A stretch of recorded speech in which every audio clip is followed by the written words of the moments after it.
Hi guys, happy Wednesday. It's Rob. Welcome to Unprotected 6 on this April 15th of 2009.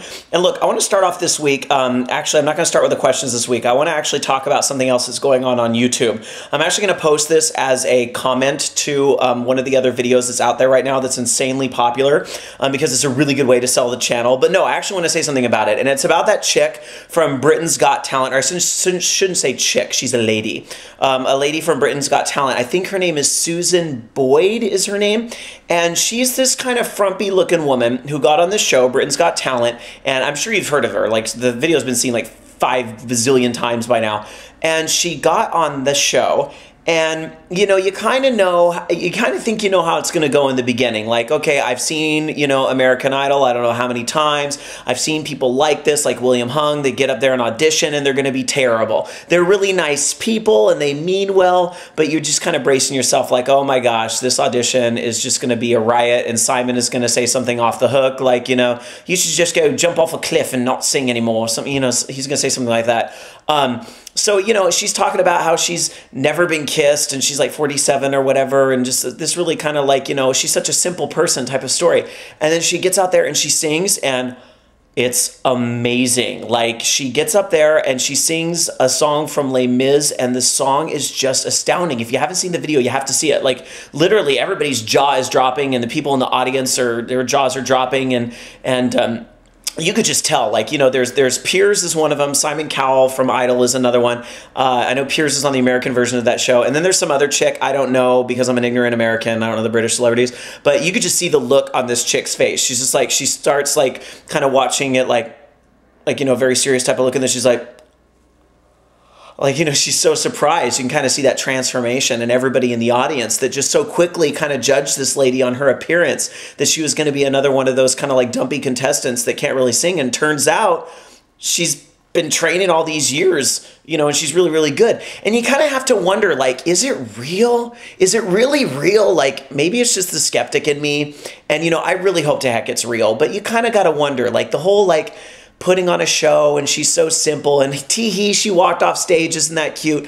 Like, you gotta wonder. There's the skeptic in me that wonders, like, was it a little bit staged maybe? I mean, no doubt this woman is incredibly talented, and I don't know. There's something in me, though, that despite the skepticism, I feel like it's actually legitimate. And I really, really hope so, because, like, this lady actually inspired me. I was like, oh, I've never seen Les Mis. I actually should probably, like, rent that. Like, if they have it on Netflix or something, I should put it in my queue. Yeah, I don't know how I've never seen Les Mis, but I've never seen Les Mis as the musical. So I was like, okay, well, it's obviously got some pretty good songs, so I'm going to check it out. So I went on Netflix to look at the instant queue, and I left. I didn't get Les Mis, but, like, I left with, like, 20 other musicals. It's like when you go to the store because you need shampoo and you walk out of there with, like, 3 gallons of ice cream and all this soda and you're like, shit, I forgot the shampoo. That's what happened to me on Netflix just earlier. I left out of there with, like, 20 musicals in my instant Netflix queue. And I'm just like, God, how gay do I look on Netflix right now? So thank you, Susan Boyd, for inspiring me to be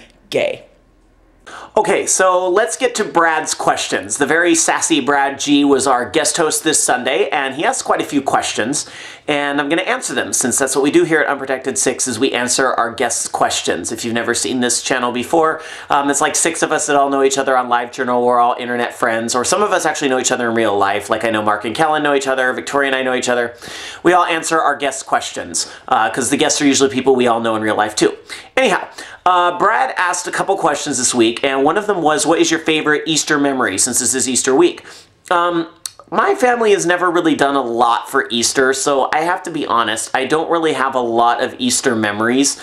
I will say this, I do remember once being in kindergarten, and we did this Easter egg hunt thing, because, you know, kids, they do Easter egg hunts. So we did one at school in kindergarten, and I was the last kid to find all their eggs. Because, like, every kid had to find, like, one egg of a certain color, and I could not find my egg. Like, I remember everybody else had gone inside, and, like, there were some really cool eggs, like, that had, like, goldfish in them and just, like, all sorts of candy. I didn't find any of that, because I could not find the one damn egg I was supposed to find. And finally, one of the yard duties, like, had to, like, point at it so that I could find it. So I can't find things, and that still is, like, true today. Like, if you see my room, I can't find anything in there either. But of course, the playground was kind of clean. Anyway, that's really, I don't know if I'd call that my favorite Easter memory, but it's definitely one that sticks out in my mind. So there you go. Let's see, the other question was about who is your best friend and show them on camera. Okay, I kind of have a weird response to this because I know Brad said you can't name just one person, but look, I'm going to have to do the cop-out thing and kind of not name one person, but I have a really good reason for that, okay? I've actually had best friends in the past. Like, I had a really, really close one in high school, and then I had another real close one in my early 20s.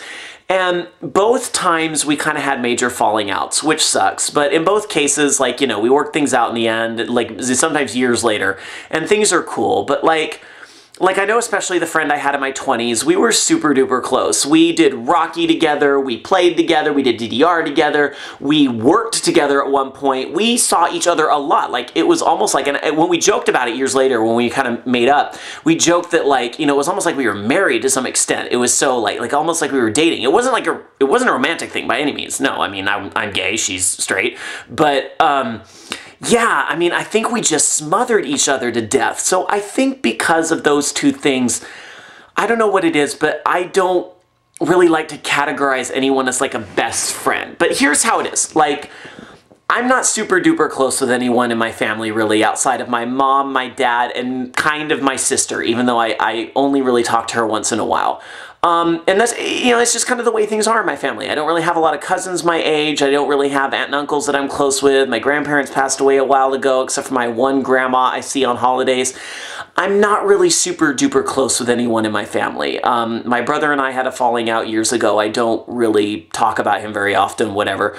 I have a lot of close friends, and I really do consider friends of mine my family.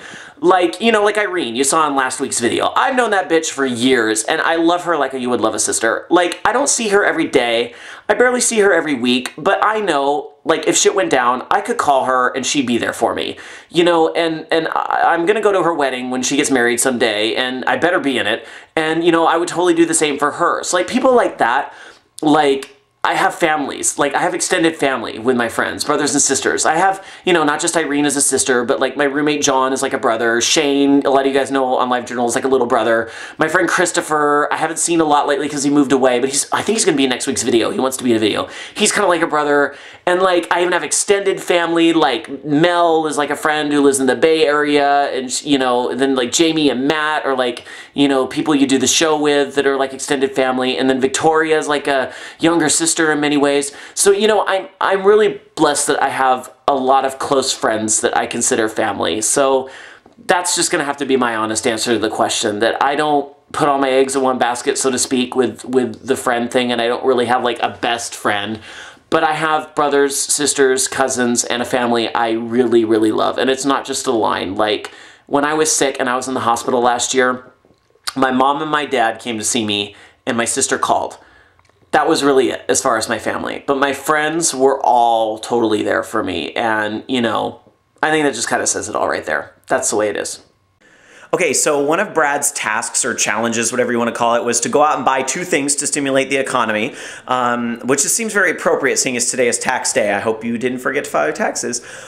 So I went to Walmart, and look, that was a challenge in itself because I hate Walmart. The one near here is really ghetto. Like, I seriously feel like I'm going to get hepatitis from the checkout lane.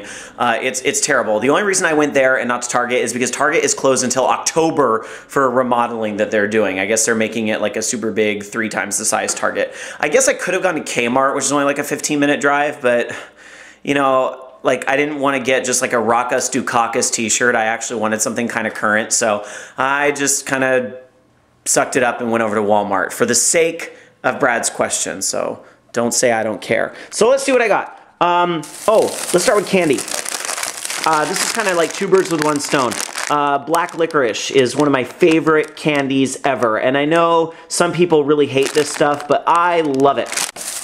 I bought The Descent on Blu-ray because it was on sale. It was only $10, and this movie is so freaking scary. I just had to buy it because I'm going to show it to other people and scare the hell out of them. And I bought Stargate because, let's face it, I'm a nerd, and it was also on sale for $10. So that's awesome to pick up Blu-rays for only $10. I hope I got all the questions out of the way, but thanks again, Brad, for the video, and looking forward to seeing everyone else's responses too. Please, as always, rate, comment, subscribe, and stay tuned for Ashley's video tomorrow, and I think Victoria's going to be Friday, and Andrew on Saturday, and then our next guest on Sunday, and we'll see you next week here on Unprotected 6.